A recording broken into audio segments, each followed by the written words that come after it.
আমরা সালাম পেশ করছি সাইয়্যিদুল মুরসালিন ওয়া রাহমাতুল আলামিন হাবিব ইবনে আশরাফুল আনবিয়া সাল্লাল্লাহু মুহাম্মাদুর রাসূলুল্লাহ আলাইহি ওয়াসাল্লাম। আমরা আবারও শুকর আদায় করছি তোমার গোলামি আমাদেরকে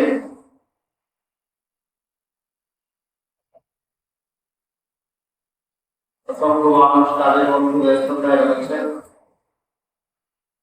এরপরও আল্লাহ রাব্বুল আলামিন আমাদেরকে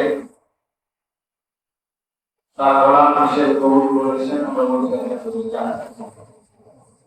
সকলকে দরুদ ও সালাম পেশ করছি আখিরাতে দুনিয়ার দৌরানের মহান ছেলে আখিরাতে থাকবেন বিশ্ব নবী জনাব মুহাম্মদ রাসূলুল্লাহ আলাইহি ওয়াসাল্লাম। আমরা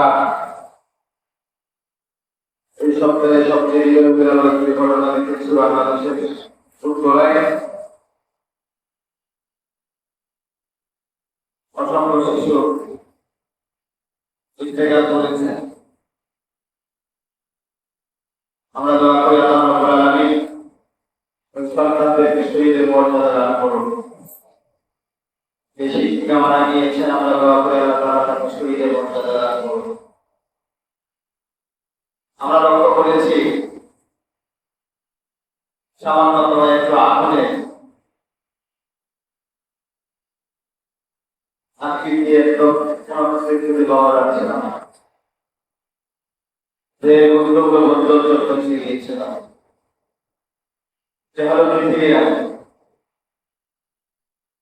যার নামার মতো সেই সত্তর ভূমি কত ঘন্টায় 70 কোরআনে আসছে আখিরাতের ময়দানে যখন বান্দাকে জাহান্নামে ঘোরানো হবে পৃথিবীতে 2-5-10 মিনিট থাকলেই প্রশ্ন সব খুঁজে পাওয়া যায়। এটা হলো এক কথা, এর চেয়ে 70 গুণ বেশি হয় জান্নাত। যারা এটা 1 সেকেন্ডের মধ্যে কোনো কিছু পাওয়া যায়। আল্লাহ বলছেন সেই ব্যাপার নিমিষেই বান্দার সব কিছু শেষ করেন, তাকে নতুন দেহ গঠন করে আবার নতুন চামড়া দেওয়া, ওই চামড়া পুরানো করে আবার যখন শেষ করে তখন আবার নতুন করে চামড়া দেওয়া। তার মানে কষ্টটা কত বেশি, হাতের মধ্যে নতুন করে কাটা গেছে, সিলাই দিয়েছে, 20 দিন পরে ভালো হয়েছে এবং এই বিকৃত যন্ত্রটা আপনার সহ্য করতে হয়ে যাবে। আবার 20 দিন পরে দেখবে যে ওইটা যখন করোনায় সব কিছু হয়েছে আবার যখন ওই জায়গায় কাটা যায় আবার নতুন ভাবে কষ্ট হবে। কথা বলে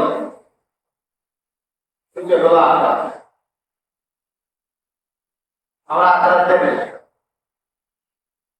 খুব অল্প দৃষ্টান্ত দেখলাম 5-7 মিনিটের মধ্যে আবার কি করতে পারে। এর চেয়ে সুন্দর হলো জাহান্নাম। আমরা দোয়া করি আর পৃথিবীতে আল্লাহর কাছে প্রার্থনা করি আল্লাহ যেন ওই নিকৃষ্টতম স্তর থেকে আমাদেরকে হেফাজত করেন। বলে আমিন। জান্নাত পাওয়ার জন্য যতগুলো জিনিস প্রয়োজন, যত কাজের প্রয়োজন আল্লাহ রাব্বুল আলামিন আমাদেরকে করবার জন্য তৌফিক দান করুন। বলে আমিন। জান্নাতে যারা যাবেন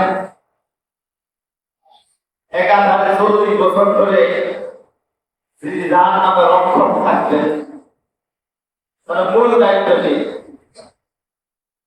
এটাকে মানুষের একাধারে 40 বছর লাগবে। কত বছর ভাই বলেন তো?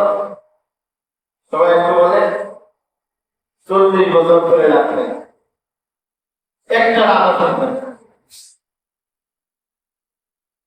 40 বছর ধরে কতবার থাকলে মানুষগুলো হাফে হয়ে যেতে পারে।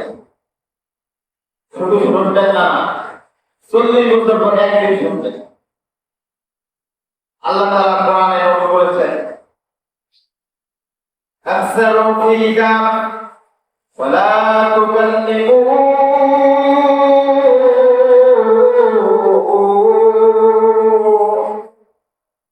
রাখতে রাখতে যখন 40 বছর শেষ হয়ে গেল কিন্তু সে কোনো উন্নতি 40 বছর পরে উন্নতি আকসারু ফিহা ওয়ালা তুকাল্লিমু তোমরা এখানেই পড়ে থাকো কোন কথায় আজ তোমাদের তোমরা আমাকে বলো না কেন আমি কোনো কথায় তোমাদের শুনবো না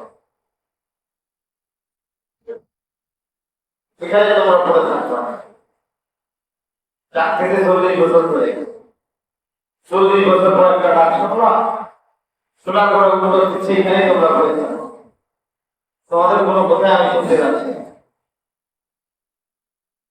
শুধু তাই নয় আয়াতের ব্যাখ্যা বলা হয়েছে আল্লাহ তাআলা বলছেন তোমরা আমার রহমত থেকে নিরাশ হয়ে গিয়েছিলে বঞ্চিত হয়ে গিয়েছিলে এর থেকে দূরে সরে গিয়েছিলে এই জন্য জাহান্নামে আসতে তোমাদেরকে লাঞ্ছিত অবস্থায় পড়ে থাকতে হচ্ছে মানুষ জাহান্নাম শব্দটা শুনে ভয় অনুভব করে পৃথিবীর বাস্তবতার আগুনকে যতটুকু ভয় পেয়েছে আখিরাতে জাহান্নামের আগুনকে ততটুকু উপলব্ধি করতে পারে নাই এই জন্য ওই জিনিসটা মানুষের ভয়ে আসে সাপের কামড়কে মানুষ যতটুকু বাস্তবতার ভয় পেয়েছে এই জন্য যতটুকু ভয় করে আখিরাতের সাপের কামড়কে মানুষ ততটুকু ভয় করতে পারে নাই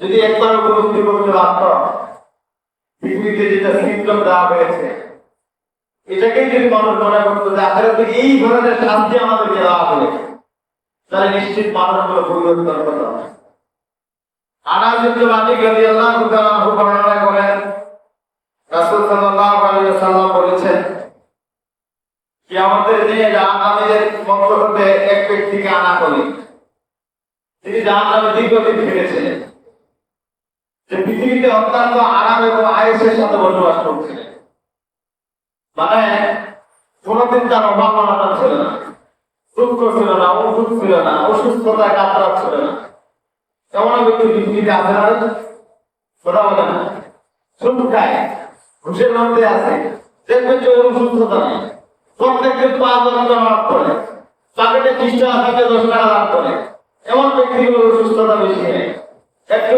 অভাব বেশি হয় হয়তো একটু দুর্দশা বেশি হয় মনে রাখবেন যত অসুস্থতা বেশি আর ভালোবাসার কারণ হলো আপনার দুর্বল বানায় আখিরাতে আল্লাহ আপনার সবল বানাতে সুবহান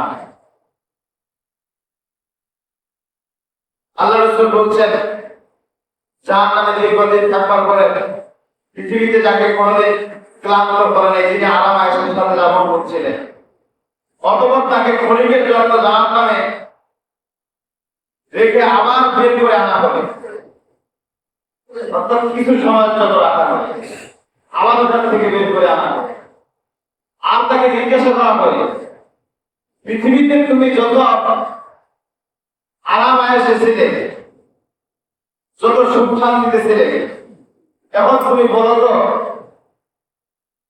কেমন লাগতেছে এই জায়গাটা আল্লাহ রাসূল বলছেন ওই যে আফসোস করে বলবেন তাকে জিজ্ঞাসা করা হবে হে আমার বান্দা তুমি কি পৃথিবীতে কোনো সুখ শান্তি দেখেছ তুমি কি কোনো নিয়ামত ভোগ করেছ সে বলবে হে আমার প্রতিপালক তোমার সম্পদ কখনোই না অথবা জান্নাত থেকে মধ্য হতে এমন এক ব্যক্তিকে আনা করে সে পৃথিবীতে জীবন ব্যাপী দুঃখ কষ্ট ভোগ করেছে অথবা তাকে ক্ষণিকের জন্য জান্নাতে রেখে আবার তুলনায় পৃথিবীর সুখটা পুরো সুখটাই জান্নাতের তুলনায় কোথায় বোঝা গেছে তার মানে অনন্ত সুখ হলো জান্নাতের সুখ আর অসংখ্য কষ্ট হলো জাহান্নামের তুলনায় পৃথিবীর সামান্য যেই কষ্টটা জাহান্নামের তুলনায় কিছুই নেই যেই সুখটা পৃথিবীতে জান্নাতের তুলনায় কোনো সুখে নেই এই জন্য আল্লাহ রাব্বুল আলামিন বলছেন বাল তুসিরুনাল হায়াতাদ দুনিয়া ওয়াল আখিরাতু খায়রু ওয়া আবকা দুনিয়া কিছুই নেই ওয়াল আখিরাতু খায়রু ওয়া আবকা দুনিয়া যেটা আখিরাত হলো উত্তম এবং স্থায়ী পৃথিবীটা সামান্যতম। এই জন্য উদাত্ত আহ্বান জানাবো আমি, সংকীর্ণময় জীবনকে প্রাধান্য না দিয়ে আখিরাতকে আমরা যেন গ্রহণ করতে পারি। আল্লাহ রাব্বুল আলামিন আমাদেরকে সেরকম জীবনযাপন করবার মতো তাওফিক দান করুন। তাহলে আমি পৃথিবীর আপন মানুষকে 5-10 মিনিটের মধ্যে কিভাবে ঝলসিয়ে দিতে পারে, তার জীবনকে বিনষ্ট করে দিতে পারে, এটা আমাদের জানা আছে, দেখলাম না। ছোট্ট ছোট্ট সেই সন্তানগুলো লাশ পর্যন্ত অনেকে খুঁজে পাওয়া যায়নি। ওই মালিকে বলছেন আখিরাতে এর পাপ থাকবে 70 গুণ বেশি। তাহলে ওই আপনার অবস্থা কেমন হতে পারে? আবার যখন আপনি ধ্বংস হয়ে যাবেন, নতুন করে আবার জামলা রাখার করে এই জামলা পুরে সরকার হয়ে যাবে, আবার নতুন করে জামলা আপনাকে দেওয়া হবে। তার মানে কষ্টটা থাকতে দিয়ে হবে। আবার আল্লাহ তাআলা বলছেন 40 বছর একার হারে থাকবার পরে যখন রক্ষীকে ডাকা হবে, আপনারা তাকে সাড়া দিবেন না। আর যখন তাকে সাড়া দেওয়া আসছিল ফিহা ওয়ালা তুকাল্লিমুন, সে বলবে এখানে তোমরা পড়ে থাকো। আফসোস তোমাদের জন্য। আল্লাহ তাআলা আয়াতে ব্যাখ্যায় যেতে বলেছেন, তোমরা আমার রহমত থেকে, আমার বরকত থেকে অনেক দূরে সরে তোমরা গিয়েছো। এই জন্য তোমাদের এই স্থানটা আজকে যোগ্য স্থান। আমরা জানো আল্লাহর রহমত হলো নামাজ, আল্লাহর রহমত বরকত হলো আল্লাহর নির্দেশ, আল্লাহর হুকুমগুলো। এই জন্য আমরা আল্লাহর হুকুমগুলো যত দূরে সরে যাব, তত বেশি আমরা জাহান্নামের দিকে নিবদ্ধ হব। আমরা যত বেশি আল্লাহর নির্দেশ মানবার জন্য কত কাছাকাছি হব, তত বেশি আমরা জান্নাতের দিকে চলে যাব। আমরা কি বুঝতে চাই না যে আমরা কোথায় যাচ্ছি, আমাদের ইসলাম কোথায় যাচ্ছে? সর্বশেষ একটি বিষয় তো পূর্বে বলা হয়েছিল, আমার মনে পড়ছে, কিন্তু কথা বলতে গিয়ে কথা বলতে পাই, আল্লাহর সাথে মানুষের সম্পর্কটা কেমন হয়েছে। আমার মনে হয় আল্লাহর সাথে এবং আমাদের সাথে, আমার সাথে, আমাদের প্রত্যেকের সাথে এই মুহূর্তে আমাদের সম্পর্ক, আমার মনে হয় আকাশ এবং জমির ব্যবধান যতটুকু, তার চেয়ে বেশি ব্যবধান আমাদের সাথে আল্লাহর হয়েছে। বাস্তবতা কতটুকু? পৃথিবীর মানুষের আরেকজনের সাথে আরেকজনের সম্পর্ক হলে তার সাথে আদান প্রদান থাকে, ব্যবসার লেনদেন থাকে, ক্রয় এবং বিক্রয়ের সম্পর্ক থাকে, চাকরি যিনি করে যিনি চাকরি দেয় তার সাথে সম্পর্ক থাকে, তার মানে তার সাথে কথা হয়। আল্লাহ এবং বান্দার সাথে মানুষের সম্পর্ক এমন হয়েছে, সপ্তাহে একদিন কথা হয় খুব বেশি, বান্দার সাথে মানুষের আধা ঘন্টা এর চেয়ে বেশি নয়। অথচ কথা হওয়ার কথা ছিল রাত দিন 24 ঘন্টা উভয় ভাবে। যেই মুহূর্তে ফিরিয়ে আছেন, ব্যস্ত আছেন, সময় উভয় পক্ষে আল্লাহকে স্মরণ করবার জন্য এবং আল্লাহর সাথে কথা বলবার জন্য আল্লাহ অনেকগুলো পদ্ধতি পন্থা দিয়েছেন। কিন্তু আফসোসের বিষয় হলো কেউ সপ্তাহে একদিন স্মরণ করছে আল্লাহ, কেউ মাসে একদিন, কেউ বছরে 2 দিন, অথবা কেউ প্রত্যেক দিনের 5 ওয়াক্ত নামাজের মাধ্যমে। এই জন্য মানুষের সাথে এবং আল্লাহর সাথে সম্পর্কটা কেমন, মানুষ দিক দ্বিধায় নিজের বিবেকের দ্বারা প্রশ্ন করে বুঝতে সক্ষম করে। আমি অনুরোধ করবো, আপনার সম্পর্ক আপনার রবের সাথে কেমন আপনার চাইতে ভালো কেউ জানেন না। এই জন্য নিজে নিজে উপলব্ধি করতে শিখুন, নিজে নিজে চেষ্টা করুন, নিজে নিজে বিবেকের দরজায় একটু নাড়া দিন, একটু নক করুন। যে রব আমাকে সৃষ্টি করলো, যে আমাকে বাবাকে খাওয়ার ব্যবস্থা করে দিল, যে রব সুন্দর একটি পরিবারের ব্যবস্থা আমাকে করে দিয়েছে, যে রব আমাকে সুরক্ষিত রাখবার জন্য নিরাপত্তার দায়িত্ব গ্রহণ করেছেন, আমি সেই রবের সাথে সম্পর্ক কতটুকু রেখেছি। যদি বিশ্বাস করেন আল্লাহর সাথে সম্পর্ক আপনার ঠিক থাকে, কোরআনের আয়াতের ব্যাখ্যায় যতটুকু পাওয়া যায়, আপনি যত বেশি আল্লাহর নির্দেশের কাছাকাছি হবেন, তত আল্লাহর কাছাকাছি আপনি হবেন। যত আল্লাহর কাছাকাছি হবেন, তত বেশি আপনি জান্নাতের কাছাকাছি হবেন। এই জন্য যত বেশি আপনি আল্লাহর দূরত্বে থাকবেন, নামাজের সাথে দূরত্ব থাকা মানে আল্লাহর সাথে দূরত্ব থাকা, রোজার সাথে দূরত্ব থাকা মানে আল্লাহর সাথে দূরত্ব থাকা, টাকা আছে পাগলে দান করা থেকে বিরত থাকা মানে আল্লাহর সাথে বিরত থাকা। আজ সূরাতুল বাকারার মধ্যে একটি আয়াতের ব্যাখ্যা বলা হয়েছে, একটা পাথরের উপরে যদি কিছু মাটি রাখা হয়, ওই মাটিকে যদি কোনো ব্যক্তি ফেলে দিতে চায়, তাহলে একটু পানি দিতে হবে, অথবা হাত দিয়ে তাকে সরিয়ে দিতে হবে। একটু পানি দিলে যেমনি ভাবে পাথরটা পরিষ্কৃত হয়ে কোন ব্যক্তি যদি চায় জীবনের গুণাগুলো মাফ হোক, আল্লাহ আমি কাছাকাছি হই, কোন ব্যক্তি 5 টাকা হোক আর 5 টাকা ছাড়া হোক, একটা সালাম দিয়ে হোক, আজ যে কোনো সৎকার মাধ্যমে হোক, একটা ভালো কথা দ্বারা হোক, কোন ব্যক্তি যদি দান করে হোক আর মানুষকে সন্তুষ্টি করা হোক, আল্লাহ যদি সন্তুষ্টি হয়, পাথর যেমনি ভাবে পরিচ্ছন্ন হয় পানির দ্বারা, মানুষ যদি মানুষকে সন্তুষ্ট করে আল্লাহকে সন্তুষ্ট করতে পারে, তাহলে তার জীবনের গুণাগুলো এভাবে পরিচ্ছন্ন হবে। আমি অনুরোধ করবো আল্লাহর সাথে সম্পর্কটা যেন আমাদের ভালো থাকে। সম্পর্ক কার কেমন ভালো এটা প্রত্যেকেই নিজে নিজে বুঝি আমরা। যত বেশি আল্লাহর হুকুম থেকে আপনি বিপক্ষে থাকবেন, অর্থাৎ ইস্পাত হয়ে থাকবেন, তত বেশি আল্লাহর সাথে সম্পর্ক আপনার ছিন্ন হয়ে থাকবে। এই জন্য আমাদের জন্য কাজ যদি আল্লাহর সাথে সম্পর্ক থাকে, আমাদের জন্য 5 ওয়াক্তে আল্লাহর সাথে সম্পর্ক থাকে, যত বেশি আমরা আল্লাহর নির্দেশের সাথে কাছাকাছি হতে পারবো, তত বেশি আল্লাহ তাআলা আমাদের রহমতের চাদরে আবৃত্তি করে দিবেন। সর্বশেষ আল্লাহ রাসূলের ছোট্ট থেকে ছোট্ট সুন্নাত, সেটা দাঁড়িয়ে রাখা থেকে শুরু করে খাওয়ার পরে সুবহানাল্লাহ বলেন আর আলহামদুলিল্লাহ বলেন, আল্লাহর শুকরিয়া আদায় থেকে শুরু করে সামান্যতম যদি আপনি কাজটুকু করতে পারেন, আল্লাহ রাসূলের আপনি কাছাকাছি করেন। কোন ব্যক্তি যদি আল্লাহ রাসূলের সামান্যতম সুন্নাতকে, আল্লাহ রাসূলকে কাছে পাওয়ার জন্য অথবা তাকে অনুসরণ করবার জন্য কোন ব্যক্তি যদি সামান্য একটা সুন্নাত পালন করে, আল্লাহ রাসূল আখিরাতের ময়দানে আপনার জন্য শাফায়াতকারী হিসেবে নিযুক্ত হবে।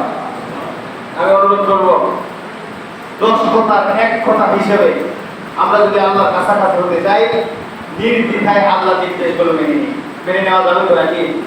ইনশাআল্লাহ। আমরা আল্লাহর কাছ থেকে অনেক দূরে সরে গিয়েছি। আমরা যেন কাছাকাছি হতে পারি নামাজের মাধ্যমে। যারা নামাজ পড়ি না, আমি ওদের আহ্বান জানাবো, আমরা যেন আজকে থেকে নামাজ শুরু করি।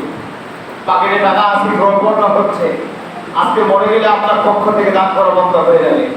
আপনার সন্তান দান করলে দান পৌঁছাবে, হয়তো আপনি আংশিক কিছু পাবেন ঠিকার থেকে, আপনি করলে টোটাল আপনার জন্য সেখানে ডিপোজিট হয়ে। এই জন্য বেঁচে থাকতে সময়ের গুরুত্ব দিয়ে প্রত্যেকটা ক্ষেত্রে আমরা যেন আল্লাহ প্রত্যেকটা নির্দেশ মেনে নিয়ে আল্লাহর খাঁটি বান্দা হিসেবে, আল্লাহর মকবুল বান্দা হিসেবে আল্লাহর কাছে পৌঁছতে পারি। আল্লাহ রাব্বুল আলামিন তৌফিক দান করুন। আল্লাহ তাআলা আমাদেরকে অনন্ত জীবনের যাত্রা, জাহান্নামের আগুনকে ভয় করে, জাহান্নামের শাস্তিকে ভয় করে জান্নাতের নিয়ামত গ্রহণ করবার জন্য, অনন্ত জীবন সুসজ্জিত করবার জন্য আজকের দিনগুলো যেগুলো আমরা পার করছি, এই দিনগুলো যেন আল্লাহর জন্য আমরা কুরবান করতে পারি, সমর্থ করতে পারি। আল্লাহ রাব্বুল আলামিনের যোগ্যতায় যোগ্যতা বানানোর তৌফিক দান করুন। আমিন। আলহামদুলিল্লাহ।